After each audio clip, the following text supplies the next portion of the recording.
Good day, viewers. Liquid12A here, reviewing a new word game for the Nintendo Switch, Spellspire. In the interest of disclosure, we are making it known that this review was made possible by publisher 10 Tons, who provided us a review copy. Now, with no further ado, let's get into this word-playing RPG. This game has no plot whatsoever. You're a wizard. There is a tower to climb, with monsters aplenty. You kill monsters with the power of the English dictionary, and that's about it. Spellspire is a mashup of word games and RPGs. Your goal across the 100 levels is to defeat every enemy on the floor and move on, though not in the way you would expect. The playing field has your character walking automatically and stopping when an enemy is in front of him, with no conventional means of attack. Which brings us to the main element of the game, Scrabble. Your means of offense, and thus the main element of the game, is a grid of 10 letters used to spell words with. The minimum amount of letters for a word is 3. Building longer words increases damage done with your magic, which is critical due to the fact that enemy attacks are on a timer, and they attack you when it ends. As such, both a quick mind and knowledge of the English language are needed to beat levels, especially on repeat challenges where you can't afford to take a single hit. In between levels, the RPG aspects come in as new staves, clothing, and upgrades are unlocked for purchase and upgrading, obviously. You'll be visiting often to upgrade your current and past weaponry depending on what the current stage demands strategy-wise.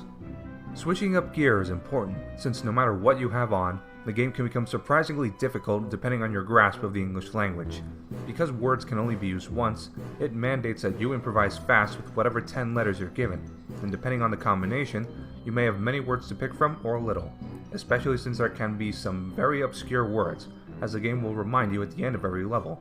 And I can bet with almost full certainty that you have never heard of the word annihilar before this review. Though despite what was just said, it's not unfun. On the contrary, there are constant rewards for wordplay experimentation in addition to prior knowledge, so while the game has a slightly specific audience, there's enjoyment to be had from Spellspire's gameplay. Much like the non-existent plot, there's little to say about the presentation beyond it being simplistic but serviceable, with no performance issues whatsoever. Though it does have the fantasy aesthetic down, so that's good.